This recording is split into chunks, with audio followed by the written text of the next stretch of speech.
Hey everybody, welcome back to Video Game Mess. So, Derek, somehow the entire month of January is now behind us. Christmas is over, the trees are out in the alley, not yet collected, at least if you live in Chicago. But we've had a hell of a month when it comes to emulation in January. So I'm going to recap all of the different videos I have done so you're up to date with all your emulation improvements. And January has been an absolutely busy month for me as well, keeping the channel going. My wife and I moved from one house to another in Chicago, and I've been rebuilding my studio, getting everything up and running for these videos. And hopefully by next Friday or so, I will have a full studio tour for you guys, because I know a lot of people have been asking for it. Let's get right into the emulation. Right off the top, RPCS3 had an absolutely massive month, bringing in a new version with a ton of different lines of code and a lot of improvements. And honestly, RPCS3 has been improving a metric crap ton lately, emulating some of the best PlayStation 3 games in such a good manner. Honestly, maybe like 18 to 24 months ago, RPCS3 was one of those things. If it ran games, it didn't run them very well, and that's not a knock against the emulation just because it was early days. But now for a lot of games, you can just sit down and play like you were at a real PlayStation 3, and with the enhancements and improvements, you can get a better experience. And it's at this point now where if I actually want to capture PlayStation 3 footage for a video, I will go directly to RPCS3 first and only take out real hardware secondarily, just because of the HDCP on the actual PlayStation 3 HDMI port. But this was an absolutely massive development for them, 92 days between the last public version and this one. Now before you go down below and say, but what about the nightlies, Video Game Esoterica? I 100% understand the nightly commits exist, but I would say 99 out of 100 people that watch this channel only go on stable releases. And that makes perfect sense because nightlies can break as much stuff as they can improve things. I'm not saying a nightly is going to break something for you, but if you really don't get into a deep dive into emulation, I think just leaving things as the actual public release version is going to be better for most people trying to emulate PlayStation 3 and any other emulator out there. But honestly, RPCS3 just keeps getting better, and I absolutely love to see it. And think of it this way, the PlayStation 3 architecture with the Cell CPU is no easy lift when it comes to actually trying to emulate these things. You need a pretty beefy system if you want to get full speed performance. If you want to start doing enhancements, you need to get a better system beyond that. But the nice thing is there's some efficiency improvements here at RPCS3 this month as well, so you might get actual better performance even if you don't have the most high-end rig. And as this emulator develops further, I'm sure you're going to start seeing some of those performance games creep into the actual lower-end systems. I'm not saying you're ever going to be able to run RPCS3 on a potato, but maybe if you duct tape 3 potatoes together and do some custom wiring, you may end up in a scenario where you actually are able to run it. And if you want to go through all of the different patch notes here, they get very complex as far as what actually happened, but they are fun to read and kind of get a little bit of a look underneath the engine and how things are done. But some things like the D-swizzle, you're just going to have to kind of guess at what those mean unless you know how the code works. I don't get too in-depth in these updates, but just trust me, RPCS3 is a hell of a lot better than it ever used to be. If you haven't updated, the time is now. But let's jump back a generation and stick with the PlayStation family because PCSX2 also got a fundamentally big update in 2026 in January, and this one I think might be the biggest update of them all because it improved a lot of performance issues and basically gave back some performance gains again to some of those lower end systems. And that's what you see when an emulator gets really mature. The developers will go in and then find efficiencies to make it run better across basically every platform out there. And to this day, unless I'm using a CRT TV in my studio, if I'm going to play a PlayStation 2 game on a flat screen TV, I just go straight to PCSX2. And that's not because I don't have scalers, I have both the Pixel Effects Morph 4K as well as the RetroShrink 4K, but I just think with the improvements, with the overall internal rendering resolution bumps, PCSX2 just makes PlayStation games that much more fun to play, and it kind of matches our nostalgia and memory for the games to the actual visuals we think they had back in the day. And honestly, that's always a good thing because I play a mix of emulation, real hardware, arcade boards, FPGA. As long as I can play a game, I will enjoy it. And some of the improvements here are going to be good for light gun games. And if you know me and the channel, you know it's one of my favorite genres of all time. I just put all of my different light guns in my closet for the new studio, and honestly, I was shocked at how many I had, about 14 across both arcade boards as well as home consoles. And again, PCSX2 just keeps getting better. There are a few games out there that still show a little bit of issue, but you'll see here rendering improvements on the hardware, so basically you're just gaining performance. So if you've been using PCSX2 on a lower end potato, maybe now that potato will have a little bit more steam in it, and you'll be able to play some more of these games at full speed. And that really is a good thing, because finding these efficiencies in emulation really keep the overall fun alive for everyone, because I totally get not everyone has a system like I do as a professional film editor that you can basically just throw a ton of horsepower at them. And some of these improvements you'd barely notice if they didn't have these comprehensive patch notes, but I will give super big credit to the PCSX2 team, just like the Dolphin team, that they always give you these incredible sliders and other all notes to be able to understand exactly what changed, because a lot of times some emulators will update and you're not sure what actually got fixed until you find it, but PCSX2 always publishes these articles explaining every single improvement, no matter how small they are, and that really is fun. And if you've never read them before, I can't recommend it enough. It really helps you learn more about how emulation works under the hood and will give you a better appreciation of it in the future. But PCSX2 has never been better, and if you haven't updated recently, I can't stress enough, the time is now, just like PlayStation 3, and maybe next month I'll do a PlayStation 4 emulation update. I've been thinking about doing those, but I'm still a little bit on the fence. Now let's leave Sony for Sega and go over to Flycast, because it also got a very big improvement and upgrade in 2026. And honestly, of all the 3D consoles ever made, Dreamcast will always be my favorite. It just kind of has that nostalgia from when I grew up. I absolutely love the system and had a ton of games, and still to this day, it is one of the biggest collections I have in my game room. And getting better Dreamcast performance and getting better NAOMI emulation along the ride, that is going to be a good thing.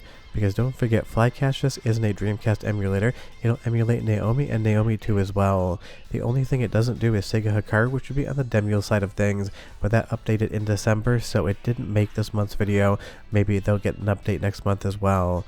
But this is always fun, because honestly, Flycast is incredible, and getting a better version of it is going to be that much more fun. And I will leave links in the description below to all of the different updates, all of the different GitHub pages, so you can go through all of these things. But Match Code Server for Battle Cable games, stuff like F355, Virtual On, and others, that's going to be a ton of fun, because you're going to have another way to play multiplayer games without being on quote-unquote the same console. Now, obviously with emulation, you're not on a console whatsoever, you're emulating it, but it just kind of keeps more of the fun alive. And in the past, maybe in 2025, I think maybe it was 2024, we got a lot of fun Flycast online implementations as well, because a lot of what Dreamcast was an online console, even if it was in its infancy, before Xbox really ran with the baton and made online a full thing. So being able to have more online support, more multiplayer support, kind of brings that dream alive again, pun very much intended, to be able to sit down and play these games with your friends, whether they're in the same room on a different screen, or maybe halfway across the world. Well, the further you get away from somebody, the worse the latency gets. That's just kind of how the internet works. But I am constantly impressed just how good Dreamcast emulation is. You can sit down and play every single game you've ever wanted to, and it is going to run near flawlessly on Flycast, and that goes the same for NAOMI and NAOMI 2. Just be aware that if you do jump up to the NAOMI 2 side of things, it's going to be a little bit more intensive on the system specs, because NAOMI 2 was a pretty big bump over NAOMI and Dreamcast. And if you haven't been playing around with any of the NAOMI or NAOMI 2 games on Flycast, I can't stress enough, some of the best library that Sega ever made is going to be on those systems. And honestly, stuff like Wild Riders on NAOMI 2, a 10 out of 10 hidden gem that I talk about near constantly on the channel when I get a chance to. So just remember, Flycast isn't just Dreamcast, it's also all of the arcade boards as well. And it's one of those things, I have a NAOMI and NAOMI 2 in my collection, and I love them. But for the most part now, if I want to get some quick pick up and play gameplay in on NAOMI, I'm not going to take the board out and wire it up, I'm just going to open Flycast. And that brings us into some of the Flycast improvements as well. Microphone support for some of the arcade games, because in this one here, you could actually use what was amounting to a CB radio to actually use your boost in the arcade cabinet, and that was something that wasn't implemented on Flycast.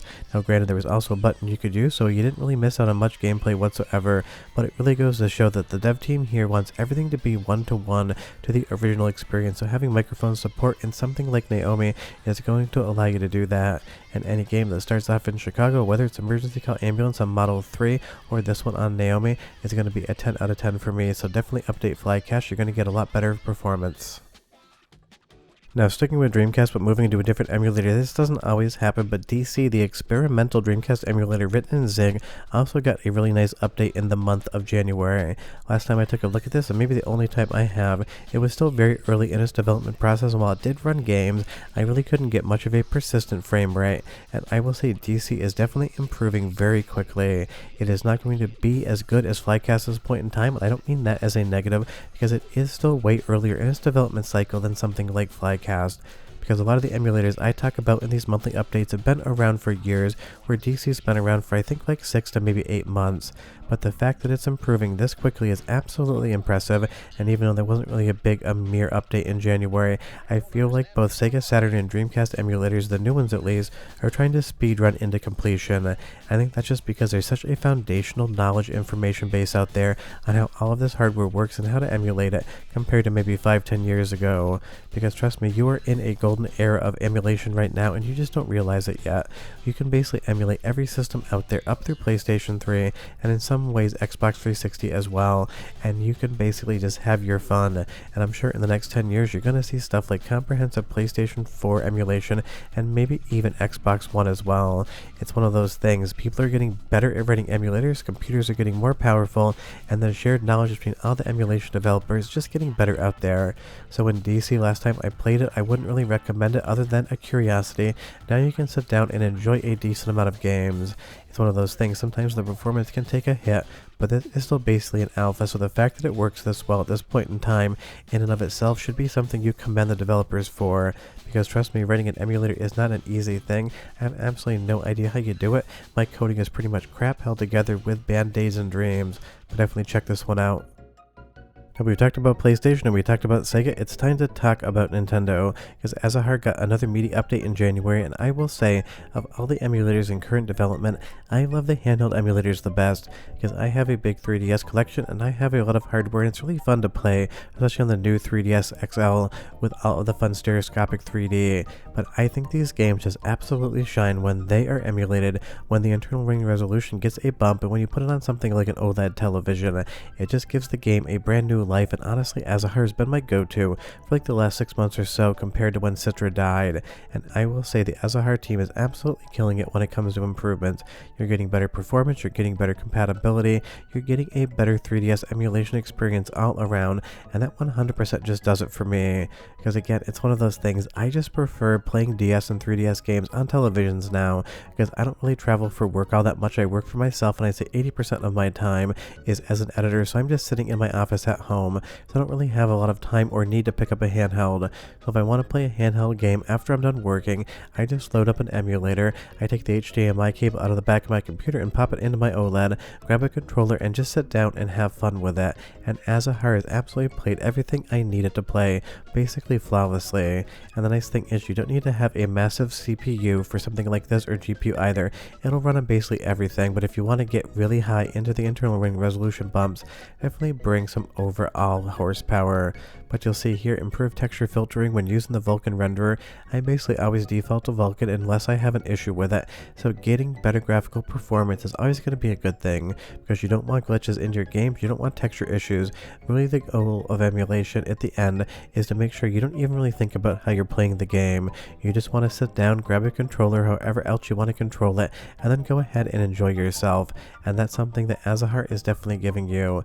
And even Mario Kart 7 here, the ability to play this on a massive screen is a ton of fun, because my wife and I played the ever-loving hell out of this when we flew from Chicago to New Delhi, India direct for our honeymoon about 13 years ago, and now we can sit down on the couch and have that same fun without having to actually get 2 3DSs out of my storage closet, set them up, and hope the batteries are charged. But definitely Azahar keeps improving, and I can't wait to see where it goes next, because the 3DS has an absolutely incredible library, and I always love seeing these improvements come. But you tell me in the comments down below, as far as handheld systems are concerned, do you prefer them via emulation these days, or do you prefer them on their actual handhelds? Because don't get me wrong, you can do the best of both worlds situation. I have Azahar on my Steam Deck, and I will play enhanced graphic games while I'm lying on the couch, and that definitely kind of gives me both vibes of handheld as well as modern. I think I said earlier that Amir didn't have an update in January. That was just completely wrong, because when I said it, I realized, wait, no, I did a video. Just like DC, Amir seems to be speedrunning, pun very much intended for this very fast penguin here, to try to get to the goal of being the best Sega Saturn emulator out there. And while my default is usually Bendefen, honestly, in like the last 45 days or so, I have switched over to Amir as the primary emulator I will use if I need to capture Sega Saturn footage and I don't want to grab my real Sega Saturn with the RGB cables or my Mr. FPJ and do it that way, because I often mix and match sources on the channel, because the number one thing I care about is you can play these games and you can enjoy them. So whether you're on real hardware, whether you're on software emulation, whether you're on FPGA, all I ever want you to do is keep playing retro games and keep having fun with them and keep discovering new things. And that is why Amir is so important, because it comes with a full UI, it comes with all of these improvements, and it is just easier to use for 99 out of 100 people than something like Bendefen. Now don't get me wrong, Bendefen is incredible and I still use it all the time, but I would say most people always comment that they don't like the UI, even the aftermarket options. So something like Amir is going to basically take care of all of that, and honestly the Sega Saturn emulation feels like it's to par with something like Bendefen these days, and Bendefen is incredibly accurate, so Amir is getting a very big compliment by me being able to say that. And again, if you want to go through the comprehensive patch notes, there's a GitHub link in the description for every emulator here that has a GitHub page, and you can go over all of the different improvements. But it's one of those things, this is why I love talking about software emulation on the channel, because it really does keep a lot of these games living in your game rooms. Because I totally get it. I would probably say maybe like 4 out of 10 of the commenters here actually own all the consoles to play all these games. So tell me down in the comments below, do you own a Sega Saturn or not? I would be curious. It has long been one of my favorite consoles to collect for, and I have a very big collection of games, but it is one of those things, if I just want to play quickly, I will always load up emulation and just have fun, because to me, it doesn't matter how the game is played, the only thing that matters is that you play the game in the first place. And I can't wait to see where Amir goes next, because honestly, I am just always shocked at how quickly this emulator is improving. The first video I did, like 6 games ran, they did not run at full speed, and they had a lot of graphical glitches. Now at this point in time, near to 100% of the Sega Saturn library runs. It is basically glitch free and it's always at full speed.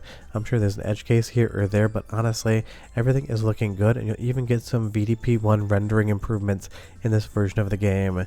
And trust me, writing a Saturn emulator cannot be easy, because between the dual CPUs as well as VDP1 and VDP2, all the sound hardware and everything else, you have to manage a lot of things in conjunction with other things to make it work in the first place. It is a very delicate balancing act, but the devs of Amir are 100% killing it, and I can't wait to see what they do next, because this thing is amazing. And the last bit of news for the month is Super Model. The Model 3 emulator has been ported over to Android, and you guys have been asking for more Android emulation videos, and so far I would say, view-wise, they are riding right in the middle of the number 1 through number 10 spot. So I will probably make one more and then decide if I want to jump into some actual tutorials, because basically I do use some of these videos to gauge the interest as to what the audience wants, because a lot of times what you guys ask me to make versus what you watch is completely different. I can't tell you how many times I've gotten so many comments asking for a certain video, and then magically it becomes the 10th out of 10th place spot as far as views are concerned. It's one of those things that's inexplicable, I never understand it, but it is a pattern I can always follow. So if you have any particular Android videos in mind that you would like to see for that third test, leave me a comment down below and maybe you'll see it soon, because I'm still working on getting my overall Android hardware capture setup going so I can actually get more of it on the channel. But Model 3 is an amazing platform and has some of Sega's best arcade games ever made, and the fact that you can now play them on Android is just icing on the cake, because Android has a massive install base, and even if only 1% of all Android users out there use emulation, that is still hundreds of thousands of people this thing can benefit. But that's the news for the month of January. It's been a stacked month, and I really feel like it's going to be a stacked year between emulation improvements, decomps, recomps, and PC ports, FPGA cores, and everything in between. But hope you enjoyed what I think is the worst month of the actual year, and trust me, in Chicago it's been miserable. Last Friday it was negative 39 degrees with wind chills. It was absolutely just garbage, and I really can't stand January. I don't like it whatsoever. But if it brings emulation improvements like this, I am happy to be in the month. We'll have to see what happens in February, but I'll see you guys next time. Hope you enjoyed the video. Bye-bye.